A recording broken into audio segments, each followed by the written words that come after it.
الحمد لله وحده والصلاة والسلام على من لا نبي بعد أما بعد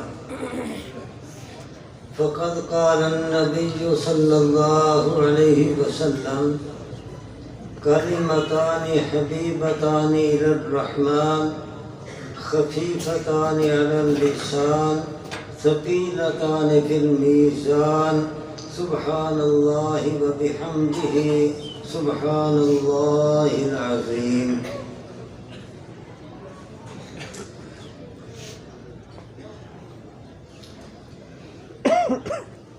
ہمارے استاد محترم حکیم و ناصر حضرت مولانا عبدالمجید صاحب رحمۃ اللہ علیہ فرمایا کرتے تھے ایسے موقع پر کہ بخاری شریف کے آخری سبق پڑھانے والے کے لیے بڑی یہ آزمائش ہوتی ہے کہ ایسے موقع پر علماء طلباء حضرات بھی کثرت سے شرکت فرماتے ہیں، عوام الناس بھی. تو علماء اور طلباء ان کی علمیت کا تقاضا کچھ اور ہوتا ہے، عوام الناس ان کا تقاضا کچھ اور ہوتا ہے. تو بہت بڑی یہ ایک آزمائش ہوتی ہے. وقت بھی چونکہ مختصر ہے اس لیے کتاب سے متعلقہ جو مباحث ہیں وہ تو الحمدللہ صحیح بخاری شریف پڑھانے والے استاد تفصیل کے ساتھ وہ پڑھا دیتے ہیں سبق میں. اس موقع پر یہ جو پروگرام رکھا جاتا ہے تو اہل مدارس کا یہ بہت بڑا احسان ہے کہ حدیث شریف پڑھنے پڑھانے پر جو برکات اللہ کی طرف سے نازل ہوتی ہیں، رحمتیں اترتی ہیں، تو ایسا عام پروگرام منعقد کر کے وہ دوسرے شرکاء کو بھی اس سعادت میں شریک کر لیتے ہیں. تو میں اس موقع پر مناسب سمجھتا ہوں کوئی ایسی بات کہوں کہ علماء، طلباء اور عوام الناس سب کے لیے فائدہ مند. اللہ توفیق دے. آمین. حدیث شریف سے متعلقہ بات میں عرض کرنے لگا ہوں. حدیث شریف کے ماننے نہ ماننے کے اعتبار سے اور عمل کرنے نہ کرنے کے اعتبار سے اس وقت 3 نظریے پائے جاتے ہیں، یا یوں کہہ لو 3 عقیدے پائے جاتے ہیں. ایک عقیدہ یہ ہے کہ اکیلا قرآن ہی کافی ہے دین کے سمجھنے کے لیے، دین پر عمل کرنے کے لیے، اور قرآن کے ساتھ کسی دوسری چیز کی ضرورت نہیں. اور ان کے سلسلے میں جو بات ہے بڑی ہی پرکشش اور بڑی ہی دھوکہ دینے والی.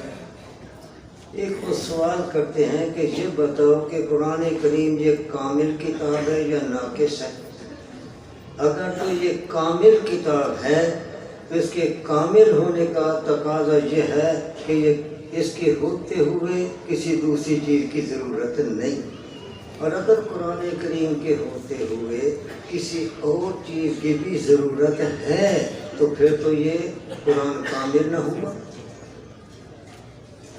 کتنی یہ دھوکے والی بات ہے.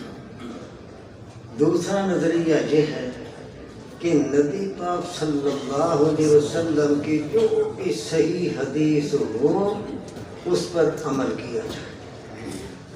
اور اس سلسلے میں بھی یہ بات کہی جاتی ہے کہ یہ ہو کیسے سکتا ہے کہ پیارے نبی پاک صلی اللہ علیہ وسلم کی پیاری حدیث، صحیح سچی کھری پکی سچی حدیث، اس پر عمل نہ ہو سکے؟ یہ کیسے ہو سکتا ہے؟ لہذا ہر صحیح حدیث پر عمل کیا جائے.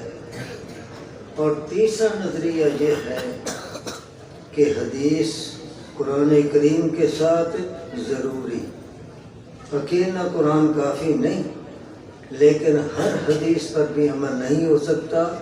بعض حدیثوں پر عمل ہوتا ہے، بعض پر عمل نہیں ہوتا، نہ ہو سکتا ہے۔ اب ہم نے ان تینوں نظریات پر غور کرنا ہے اور سمجھنا ہے کہ ان میں سے کون سا صحیح ہے، کون سا غلط ہے، اور ہم کس عقیدے کو اختیار کریں۔ آپ لوگ سمجھنا چاہتے ہیں؟ کیوں جی؟ ہے کوئی دل میں طلب؟ جہاں تک پہلے نظریے کی بات ہے تو اس سلسلے میں عرض یہ ہے کہ ہم 100% یہ عقیدہ رکھتے ہیں، 100% سے بھی اوپر کہ قرآن کریم کامل، کہہ دو قرآن کریم کامل، لیکن اسے کامل کتاب کے سمجھنے کے لیے حدیث کی ضرورت ہے۔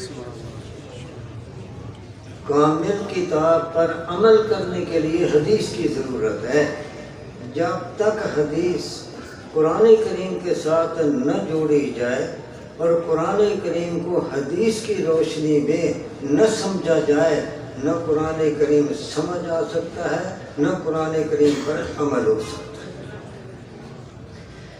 سمجھانے کے لیے قرآن کریم میں سے ہی سینکڑوں مثالیں پیش کی جا سکتی ہیں۔ میں صرف ایک مثال عرض کرتا ہوں جس سے بات سمجھ آ جائے۔ قرآن کریم میں اللہ جل شانہ نے حکم دیا وَأَقِیمُوا الصَّلَاةَ، نماز قائم کرو۔ یہ اللہ تعالیٰ کا حکم ہے، لیکن نماز شروع کیسے کی جائے؟ الحمد سے بالناس تک پورا قرآن کریم پڑھ کر دیکھ لیں، نماز کے شروع کرنے کا طریقہ قرآن کریم میں نہیں بتایا۔ یہ طریقہ حدیث پاک کے اندر بتایا گیا، تحریم و حد تکبیر۔ نماز شروع کرنے کا طریقہ یہ ہے، اور نبی صلی اللہ علیہ وسلم نے یہ نماز زبانی طور پر بھی سکھائی اور آپ نے عمل کر کے بھی دکھائی۔ زبانی تعلیم اور عملی تعلیم دونوں طریقوں سے آپ نے نماز سکھائی۔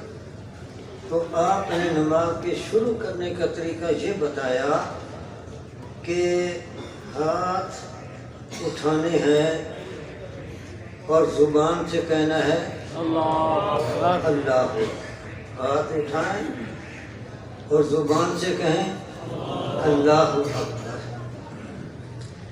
اب یہاں پر ایک ضمناً اور بات بھی سمجھ لو کہ 3 قسم کی حدیثیں آتی تھیں۔ ایک حدیث یہ آتی ہے کہ ہاتھ اٹھائے جائیں کندھوں تک، دوسری حدیث میں آتا ہے کہ ہاتھ اٹھائیں کانوں کے یہ نیچے والے نرم حصہ ان تک اٹھائے جائیں، اور تیسری حدیث یہ آتی ہے کہ کانوں کے اوپر والے کناروں تک ہاتھ اٹھائے جائیں۔ اب عمل کس پر ہو؟ کندھوں تک اٹھائیں، کانوں کے نچلے حصے تک اٹھائیں، اوپر والے کناروں تک اٹھائیں، عمل کیسے ہوگا؟ اللہ کروڑوں اربوں خربوں رحمتیں نازل کرے امام ابو حنیفہ رحمۃ اللہ علیہ، انہوں نے ایسا طریقہ بتایا اپنی فقاہت کے ساتھ کہ اس طریقے سے تینوں قسم کی حدیثوں پر عمل ہو جاتا ہے۔ امام ابو حنیفہ رحمۃ اللہ نے فرمایا کہ میاں طریقہ یہ ہے کہ ہاتھ اس طریقے سے اٹھاؤ کہ ہتھیلیاں کندھوں کے برابر ہو جائیں، اور یہ انگوٹھے کانوں کے نچلے نرمے کے برابر ہو جائیں، انگلیاں کانوں کے اوپر والے کناروں کے برابر ہو جائیں۔ تو یہ اس طریقے سے تینوں قسم کی حدیثوں پر عمل ہو گیا۔ اسی کا نام ہے فقاہت، اسی کا نام ہے فقہ۔ سبحان اللہ۔ اچھا جی، ہاتھ اٹھا لیے، زبان سے اللہ اکبر کہہ لیا، اب آگے کیا کرنا ہے؟ کہ یوں ہی ہاتھ اٹھا کر کھڑے رہیں۔ قرآن کریم کے اندر نہیں بتایا گیا، حدیث پاک کے اندر ہے کہ پھر ہاتھ باندھ لیں۔ ہاتھ باندھے پھر کیسے، وہ بھی حدیث پاک نے بتایا کہ بایاں ہاتھ اس کے اوپر دایاں ہاتھ رکھ کر یوں ہاتھ باندھ لے،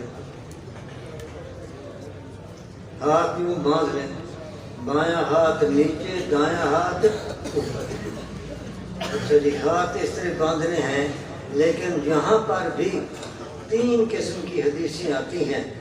ایک حدیث میں یہ آتا ہے کہ دایاں ہاتھ بائیں ہاتھ کی کلائی پر رکھا جائے، یہ جوڑ اس سے اوپر والا حصہ کونی تک یہ کلائی، تو کلائی پر ہاتھ رکھا جائے، دایاں بائیں کی کلائی پر۔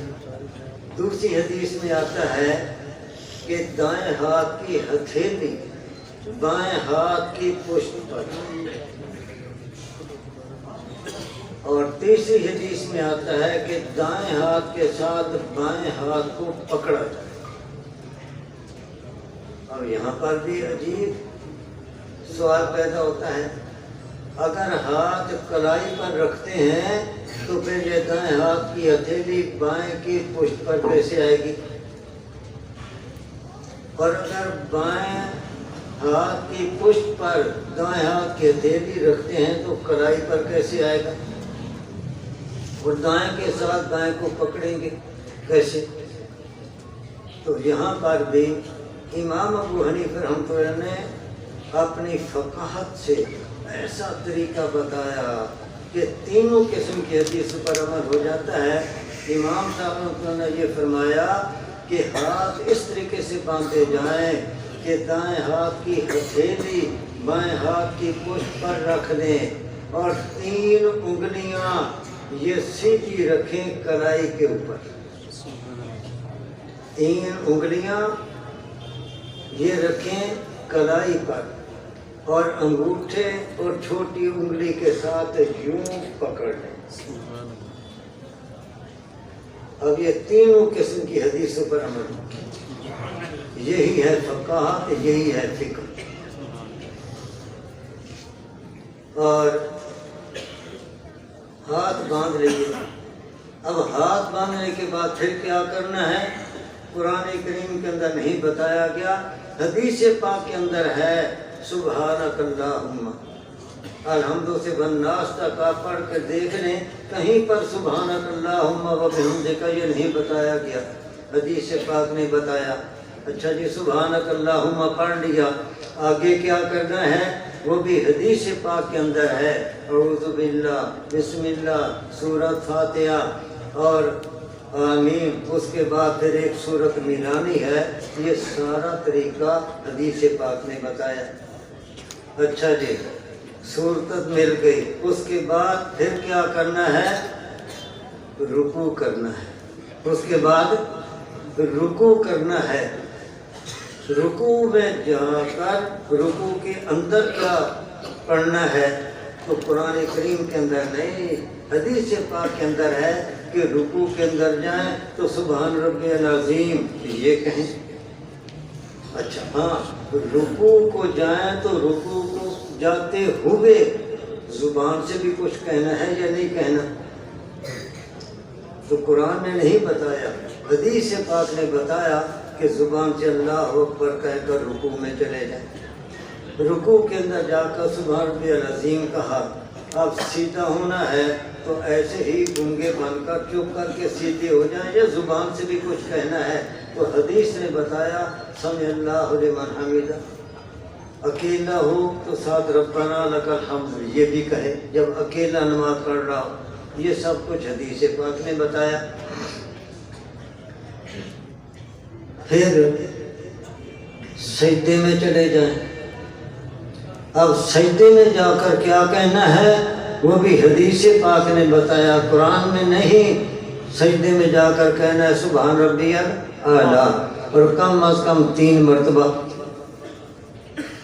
اور سجدے میں جاتے ہوئے پھر کہنا ہے اللہ اکبر، یہ بھی حدیث پاک نے بتایا۔ اور یہ بات قرآن کریم کے اندر تو آ گیا یا ایھاالذین آمنوا ارکعوا واسجدوا، رکوع کرو سجدہ کرو، چلو جی رکوع ہو گیا سجدہ ہو گیا، لیکن ایک رکعت میں رکوع کتنے کرنے ہیں، سجدے کتنے کرنے ہیں قرآن کریم کے اندر نہیں، حدیث پاک کے اندر بتایا گیا کہ ایک رکعت میں رکوع ایک کرنا ہے اور سجدے 2 کرنے ہیں، یہ حدیث پاک نے بتایا۔ یوں نماز پڑھنی ہے۔ اب پھر پہلی رکعت میں سجدے کے بعد کیا کرنا ہے قرآن کریم نے نہیں بتایا، حدیث پاک کے اندر بتایا کہ پہلی رکعت کے بعد پھر یہ کھڑا ہو جائے کہ ایک رکعت یہ کوئی نماز نہیں، کم از کم نماز کی حد کتنی رکعتیں؟ 2۔ تو دوسری رکعت کے لیے کھڑا ہو جائے۔ اب کھڑے ہو کر پھر کیا کریں؟ تو حدیث پاک کے اندر جیسے پہلی رکعت اس میں سبحانک اللہم پڑھا تھا، دوسری رکعت میں سبحانک اللہم یہ نہیں پڑھنا، یہ قرآن میں مسئلہ نہیں، یہ حدیث پاک کے اندر۔ اب بسم اللہ اور الحمد سے شروع کرنا ہے، اس کے بعد پھر رکوع پھر سجدہ۔ اب دوسری رکعت کے بعد اب تحیات میں پھر بیٹھتے ہیں تو وہاں پر تشہد التحیات للہ یہ پڑھتے ہیں۔ اب بیٹھ تو گئے لیکن الحمد سے والناس تک دیکھ لیں، التحیات کا ذکر تو کہیں قرآن کریم میں نہیں، یہ حدیث پاک کے اندر بتایا گیا۔ پھر نماز جب مکمل ہو گئی تو اب نماز مکمل ہونے پر نماز کو ختم کیسے کرنا ہے تو قرآن نے نہیں بتایا، حدیث پاک نے بتایا کہ دائیں طرف بھی کہیں السلام علیکم ورحمۃ اللہ، بائیں طرف بھی کہیں السلام علیکم ورحمۃ اللہ، نماز مکمل ہو گئی۔ اب آپ بتائیں کہ اگر صرف اقیم الصلاۃ حافظوا علی الصلوات والصلاۃ الوسطی ان الصلاۃ کانت علی المؤمنین کتابا موقوتا، یہ قرآن کے اندر جو نماز کا حکم ہے وہ آیات سامنے رکھ لی جائیں، حدیث کو سامنے نہ رکھا جائے تو کیا نماز پڑھی جا سکتی ہے؟ نماز نہیں پڑھی جا سکتی۔ میں نے ہاتھ اٹھانے والے مسئلے میں بھی بتا دیا، ہاتھ باندھنے والے مسئلے میں بھی بتا دیا کہ نماز حدیث کے اندر اتنا تو آ گیا کہ ہاتھ اٹھائیں، لیکن 3 حدیثیں آتی تھیں، ہاتھ باندھنے کے بارے میں 3 حدیثیں آتی تھیں۔ اب اگر امام ابو حنیفہ رحمۃ اللہ علیہ اپنی فقاہت اور فقہ سے اور قرآن حدیث کی مہارت سے یہ طریقہ نہ بتاتے، لوگ کتنے پریشان ہوتے۔ ایک اور بات، رکوع میں جائیں تو یہ تسبیح اونچی آواز سے کہنی ہے یا آہستہ؟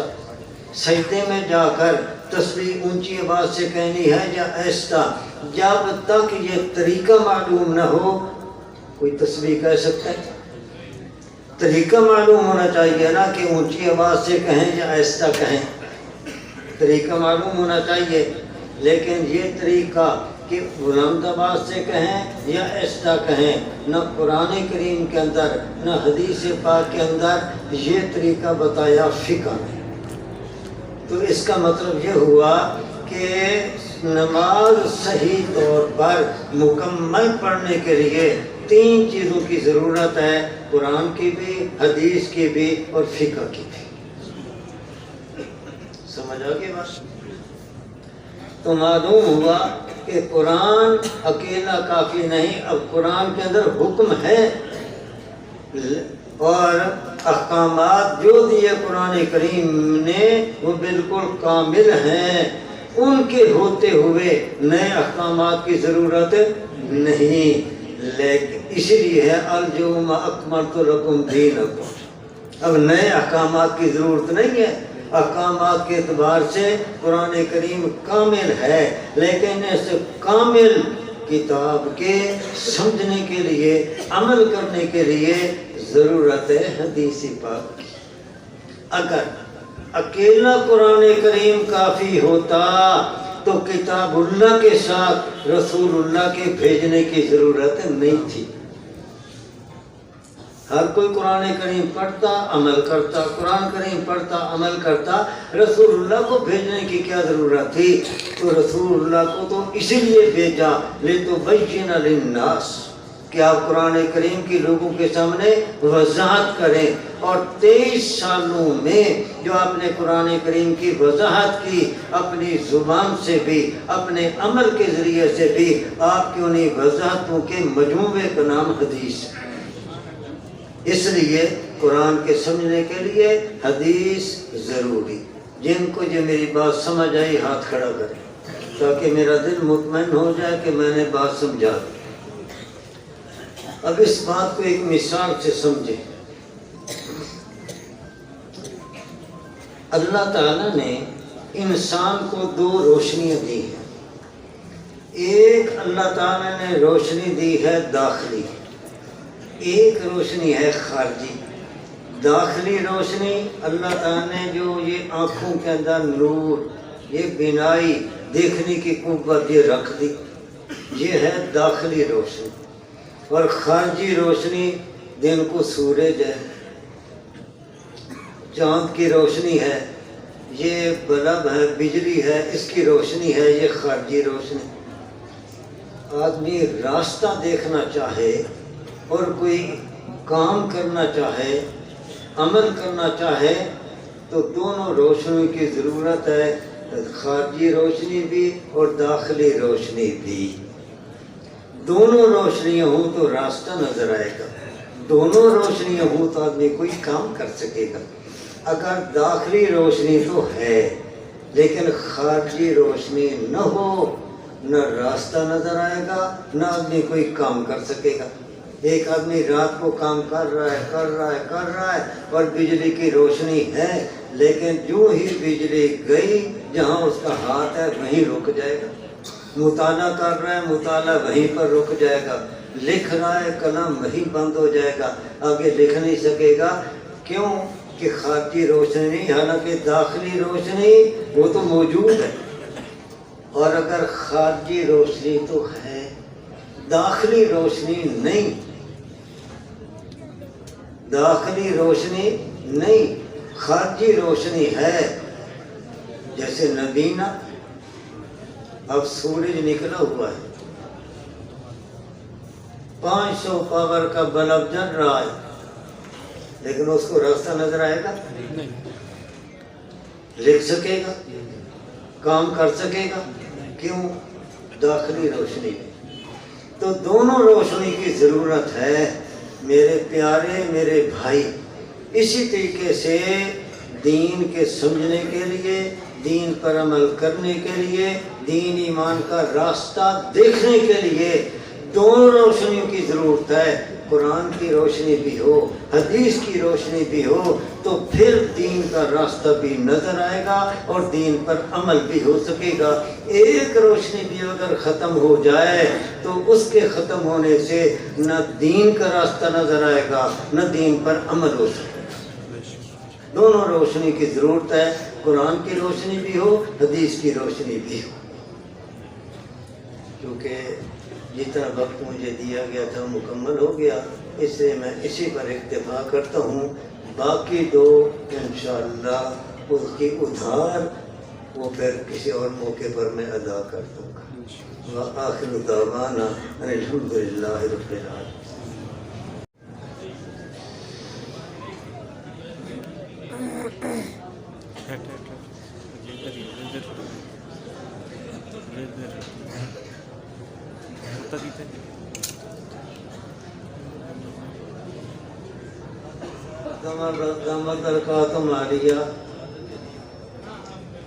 میں بتا رہا ہوں حضرت قاضی صاحب زیدہ مجدہ ان کی سند اتنی اونچی ہے کہ اس سند کے بعد میں سمجھتا ہوں کہ میری جو سند سافل ہے اس کی اجازت کی کیا ضرورت ہے، بلکہ میں تو قاضی صاحب کی خدمت میں عرض کروں گا کہ وہ مجھے اجازت ہے۔ بہرحال حضرت کا حکم ہے، اس نیت کے ساتھ میں بھی آپ حضرات کو اجازت دے دیتا ہوں کہ آپ جتنا دین کا کام کریں گے چلو اس میں میرا بھی حصہ شامل ہو.